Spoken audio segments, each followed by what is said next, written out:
Hello and welcome to Jeff Stamps. Just talking about some King George V stamps here and also some Queen Victoria Australian state stamps as well. These are just some new releases, not new releases, but new arrivals, which I got through the mail. There we go, King George V. That's a 4p stamp there, or 4D or 4p. Here's the 1 penny, the 1915 cancel on it. Beautiful looking stamps.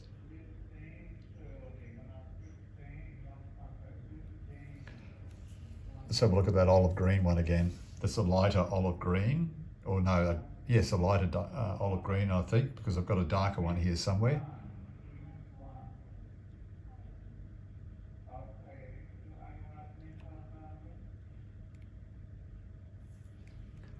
And here is the darker olive green one. It's a 4p there. Pretty good nick on the back.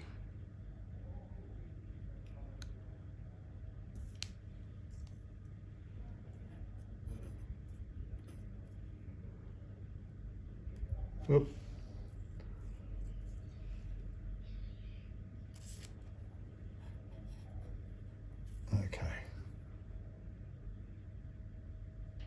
Love that deep blue colour there for the 3p for the King George. And finally this sort of dark green 1 penny King George. So the first release of the 1D letterpress George V stamp occurred at the Sydney and Melbourne General Post Offices on the 17th of July 1914. And production of the 1D kangaroo and map stamp now ceased.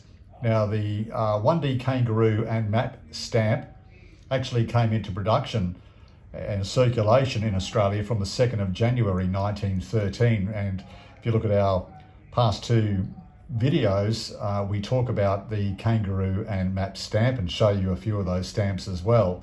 So they came into circulation, the kangaroo and map stamps, from the 2nd of January 1913. So really the kangaroo and map stamps were only in circulation for about a year and a half before the George V stamps took over on the 17th of July 1914. Agar Wynne had issued a King's Head stamp for 1D basic letter postage. That was the King George V stamp. And the former Postmaster General, Charles Fraser, did not live to see his beloved kangaroo and map stamps replaced by the King George V stamps. He died of pneumonia on the 25th of November 1913, aged 33. 3 new George V stamps of half D, 4D and 5D denominations issued at intervals during 1915, but World War I had a considerable impact on stamp production, and the supply of ink pigments from Germany was cut off, and substituted pigments were usually inferior.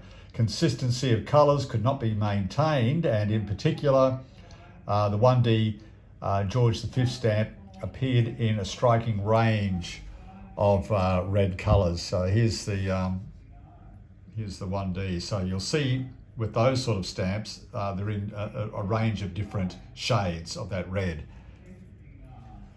And we might, on another video, show you some of those different shades of red on those stamps. But adjustment to postal rates and charges to Universal Postal Union, UPU, rules in relation to colours for international postage stamps meant that there were many changes in the decades that followed.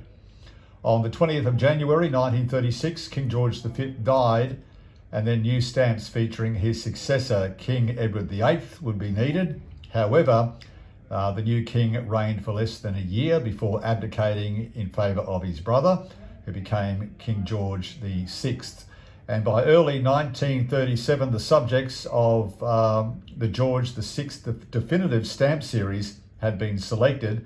By late 1938, the last of the George V stamps had gone off sale.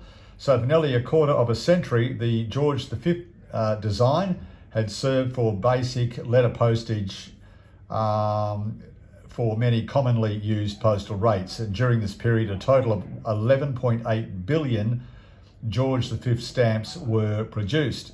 The stamps are modified versions of the original 1914 stamp designs.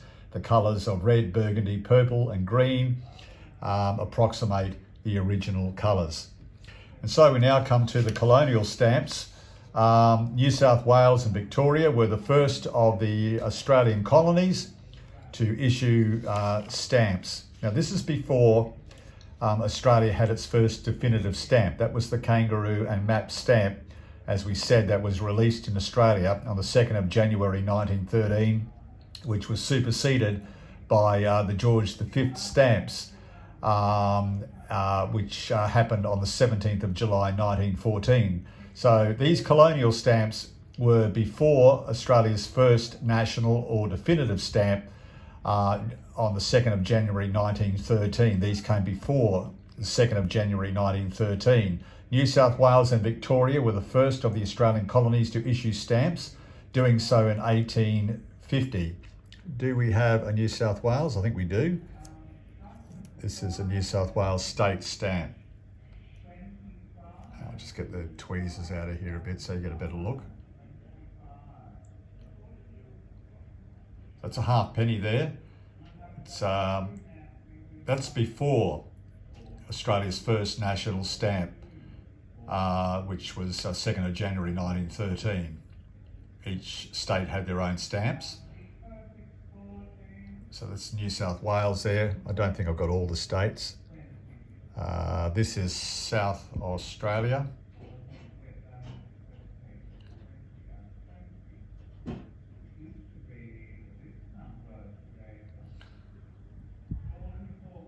Or is it? I beg your pardon, it's not. It's New South Wales. I beg your pardon, New South Wales. So 2 New South Wales stamps there. That was the threepence, that green one. This is Western Australia. You can see the swan there. Can you see a swan? That's Western Australia swan there. And there's a swan on there too, yeah, both. Yep. So that's Western Australia with their swan stamps. So not all had Queen Victoria there. Here's Queensland. Queensland was the last state to have their own stamps. Some nice Queensland stamps here. That's another twopence.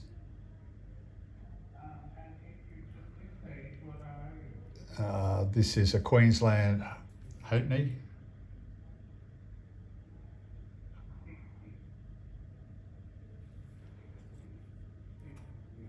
This Queensland stamp here.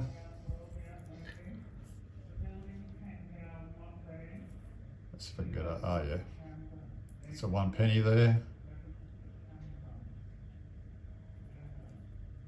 A little squiggle there as a cancel.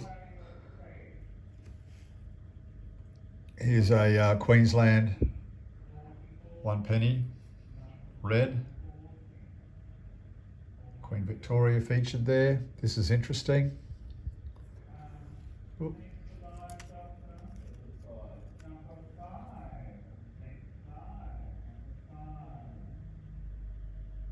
That's a stamp duty. The cross is a cancel there. Queensland, 4pence. Nice lemon colour there. And the last of our, if I can get hold of it.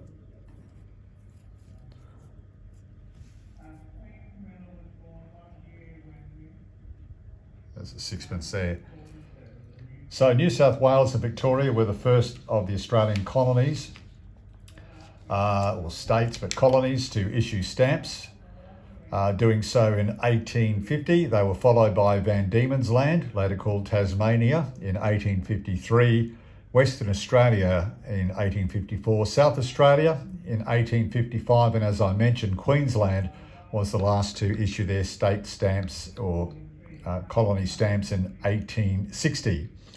Where's the Northern Territory, you may ask? The Northern Territory did not have its own stamps. It used South Australian stamps, which meant that Darwin, the Northern Territory's largest and northernmost city, had a postmark that read South Australia. And they just waited for our first national stamps, which were the kangaroo and map stamps issued on the 2nd of January 1913, then superseded by the King George V stamps on the 17th of July 1914. So I hope you enjoyed that. Thank you very much for watching. I just love these stamps and the history behind them, and I'll add these into my album. And as I mentioned before, we might do a segment just on the different shades of red for this 1 penny stamp, this Australian stamp, because during World War II, during World War One, it had an impact on stamp production because the supply of ink pigments from Germany was cut off, and so we had all sorts of problems with ink shades and so forth. So we'll show you some of the different shades of red ink on those stamps, perhaps on a later episode. Thank you for watching. Please subscribe. I really do appreciate it. I appreciate your company. Thank you for watching. Just a quick little note too.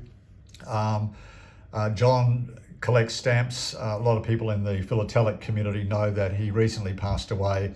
There have been a lot of lovely tributes, and I'm not going to do a lengthy tribute, but I will say this: I agree fully with all the tributes that have already been given, and I also believe that every time we collect stamps, we will share a thought for John from John Collects Stamps. So my sentiments line up exactly with what other people have already said about John, and my prayers and thoughts also go out to his family during this time as well.